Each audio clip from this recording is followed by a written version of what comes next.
मनुष्य सदियों से एक प्रश्न से डरता रहा है, सेक्स। डरता इसलिए नहीं कि वो गलत है, बल्कि इसलिए कि उसे कभी समझाया ही नहीं गया। बचपन से तुम्हें सिखाया गया, सेक्स गंदा है, सेक्स पाप है, सेक्स से दूर रहो। लेकिन उसी समाज ने कहा, शादी करो, बच्चे पैदा करो। ये विरोधाभास तुम्हारे भीतर एक गहरी बीमारी पैदा करता है। मैं तुमसे पूछता हूं, जो चीज जीवन को जन्म देती है, वो पाप कैसे हो सकती है? सेक्स प्रकृति की सबसे मौलिक ऊर्जा है। ये वही ऊर्जा है जो बीज को वृक्ष बनाती है, जो अंधेरे मिट्टी में फूल खिला देती है। लेकिन समाज ने इस ऊर्जा को दबा दिया। और याद रखना, दबी हुई ऊर्जा कभी पवित्र नहीं होती, वो विकृत हो जाती है। तुम्हारी तथाकथित नैतिकता सेक्स को नहीं रोक पाई, उसने केवल उसे अंधेरे में धकेल दिया। जहां अंधेरा होता है वहां भय होता है, और जहां भय होता है वहां प्रेम नहीं होता। इसलिए आज सेक्स प्रेम नहीं है, वो सिर्फ तनाव से छुटकारा बन गया है। मैं सेक्स के विरोध में नहीं हूं, मैं अचेतन सेक्स के विरोध में हूं।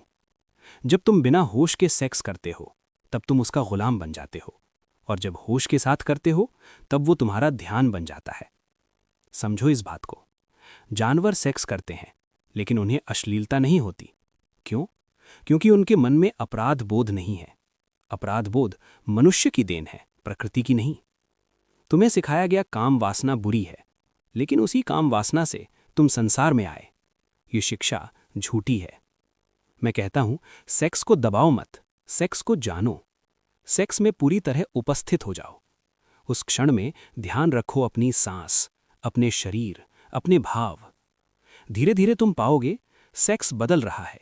वो जल्दबाजी नहीं रहा, वो शांति बन गया। वो केवल शरीर का खेल नहीं रहा, वो दो चेतनाओं का मिलन बन गया। और एक दिन ऐसा भी आएगा जब वही ऊर्जा ऊपर उठने लगेगी। यही ब्रह्मचर्य है।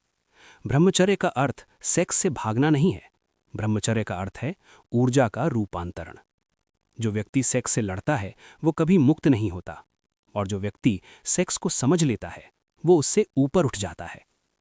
धर्मों ने तुम्हें डराया, नर्क दिखाया, स्वर्ग का लालच दिया। लेकिन सत्य ये है, नर्क तुम्हारे भीतर है, जब तुम स्वयं से लड़ते हो। और स्वर्ग भी तुम्हारे भीतर है, जब तुम स्वयं को स्वीकार करते हो। सेक्स को स्वीकार करना जीवन को स्वीकार करना है। जिस दिन तुम ये समझ लोगे कि सेक्स पाप नहीं बल्कि ऊर्जा है, उसी दिन तुम्हारी आधी कुंठा अपने आप समाप्त हो जाएगी। और याद रखना, मैं ये नहीं कहता कि सेक्स ही अंतिम सत्य है। मैं ये कहता हूं, सेक्स द्वार है। अगर तुम उसे दबाओगे तो अंधेरे में रहोगे। अगर तुम उसे होश से पार करोगे तो प्रकाश मिलेगा। सेक्स से ध्यान तक की यात्रा सबसे स्वाभाविक यात्रा है। इसलिए अपराध बोध छोड़ो, डर छोड़ो, झूठी नैतिकता छोड़ो, सत्य को देखो। सेक्स पाप नहीं है, अज्ञान पाप है। और जागरण ही धर्म है।